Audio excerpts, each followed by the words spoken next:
Drop top, whipping in my drop top. Can't drop top when I'm by the hot box. Bitch, if we fucking, I ain't taking off my socks. Even when I'm coolin', man, a nigga catch a shot. Get shot down, get locked down. It's locked down. Yeah. Ladies and gentlemen, if you're new to the channel, make sure to go ahead and hit that subscribe button and turn on post notifications as well. And make sure to hit that like button as well because it does help out a lot. Now, let's go ahead and dive into this information, right? So, just reported today and yesterday, right? The New York Times has reported that 4 Chinese fighter jets, 8 bombers, and 1 anti-submarine aircraft entered the Taiwanese Southwest Air Defense Identification Zone and crossed the midline that divides the Taiwan Strait on Saturday. Then, on Sunday, it was followed by 12 fighters, 2 anti-submarine aircraft, and a reconnaissance plane on Sunday. So, as we know, right, like the Chinese and the Taiwanese don't have a very good relationship.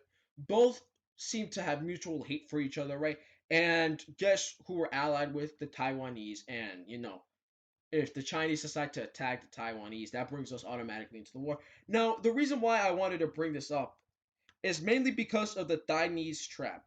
And most of you probably don't know what it is. It it is a term made by a political scientist named Gramsci. It is used to describe a very apparent tendency toward war when an emerging power threatens to displace an existing power. We see this many times in human history. We can look back into the 19th century, the 20th century actually, excuse me, and 2 major wars were fought, World War I and World War II. The rising power was Germany. The existing powers were both the French and the British. Both had mutual interest to beat down on Germany so they don't lose their power. So on and so forth, right? And we see this today. The United States is, of course, the existing great power. Obviously, we've been the major world power, no, the superpower of the world for the past 100 or so years, right? We've been at the top of the chain. We've never dropped below anything, right? But here's the problem: the Chinese are the rising powers. Like eventually in 2030, right, their economy is gonna surpass us. They're gonna have more. They're gonna have a bigger population than us, and they already have a bigger army than us. We're just more technologically advanced than them, which gives us the edge so far. But probably by 2035, they will probably either have equal or better technology than us, which is a problem in my eyes. And if none of you know, the Chinese clearly want to take over the world. They very clearly do.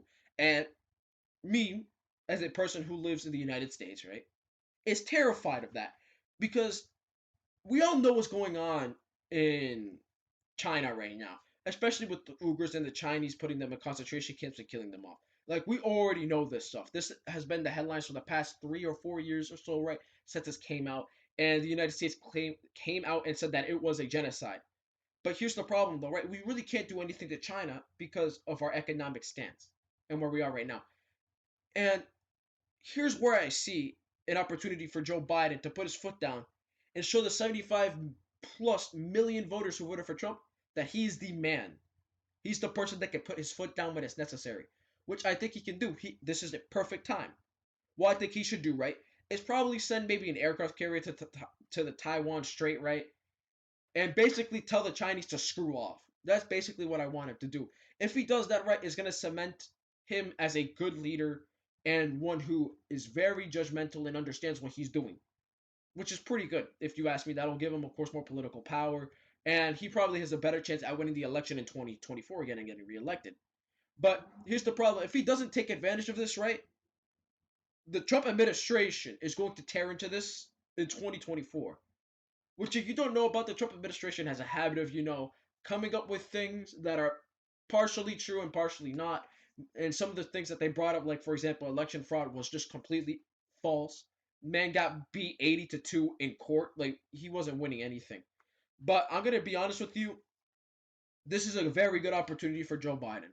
He should definitely capitalize on this. And if he doesn't, it just shows that the 75 million plus Americans, right, that have voted for Trump were right. He does not want to stick up to China. And this is something that the Trump administration has been going at for a long time. They even called him China Joe, plain up and simple, right?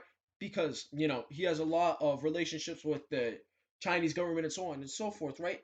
And basically, all he needs to do, right, is put his foot down.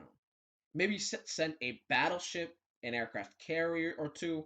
You know, basically send an entire fleet over there and tell the Chinese to screw off, which he could probably do, which would be the smartest thing he can do, in my general opinion, because he proves that what the Trump administration was saying was incorrect and that he can put his foot down and so on and so forth, right?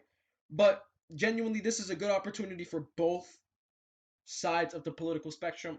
Like, you got the Republicans and the Democrats going at each other, right? We already saw what happened on January 6th, right? Which was disgusting, right? But here's a chance to prove to the Republicans and to people who support the Republicans, right? Like the conservatives, the centrists, and maybe even some liberals, right? That Joe Biden is a good leader and that he can take control of situations and lead a nation through its harshest times. And as many as you know, right, we're right now going through a massive pandemic. We've lost probably 300,000 plus Americans to this stuff, to this thing, and it's disgusting. If he can put his foot down against China and get his control over this thing, over the pandemic, right, then he has a good shot of winning in the 2024 election and probably getting reelected right there and then. But Joe Biden knows that his leash is very small. He cannot screw up. Like, genuinely, with how aggressive the Republicans were this year and the way that they reacted on January 6th, just wait till 2024 and see how aggressive they are then.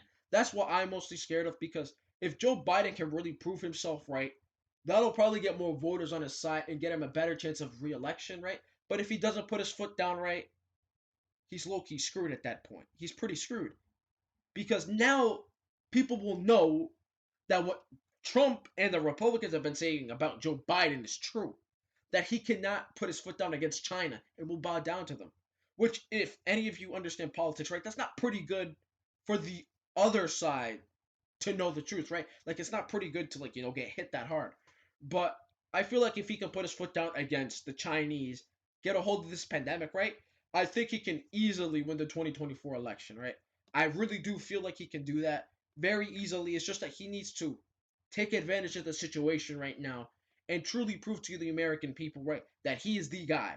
He is better than Trump, and he's better than most presidents that we've had that just stand by and do nothing, which is genuinely what I think he will probably do. But at the same time, though, with the way that things are going right now, like, we gotta focus on the pandemic as well. Like, he will probably move more of his attention towards the pandemic and getting a hold of it, and probably mass producing more of the vaccines, which are surprisingly came out pretty damn soon. They came out in November, and now they're starting to mass produce this, like most of you probably already know. But I feel like Joe Biden genuinely has a chance, and he needs to take advantage of this. Well, that's all I have for today's video. Let me know what you guys thought in the comments down below, and see you guys in the next video. Peace out.